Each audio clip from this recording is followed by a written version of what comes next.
Pokalbį baigėme statybvietėje, bet tikimės, kad po keliarių metų matysime jau sutvarkytą, patogų, atsinaujinusi pastatą.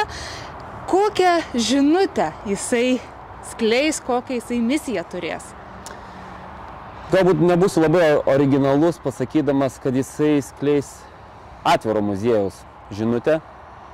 Atviro muziejaus aš turiu omenyje, kad jisai kvies ne tik pristatyti istoriją, pažinti istoriją, bet taip pat ir žmonės, kurie apsilankys muziejuje, įsitraukti bei padėti mums kurti tą istorijos pažinimą.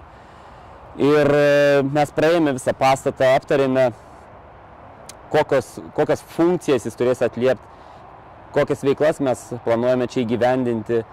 Ir manau, visą tai ir kalba apie šio pastato dinamiškumą ir kad jis ir kalba apie tą atvirumą. Mes čia turėsime ir ekspozicijas, ir saugyklas, ir renginių erdves, ir edukacinių užsiėmimų erdves. Kitaip tariant, tos pagrindinės kertinės muziejinės veiklos funkcijos, kurios paskatins žmonės čia ateiti ir giliau pažinti mūsų, kad ir sudėtingą istoriją.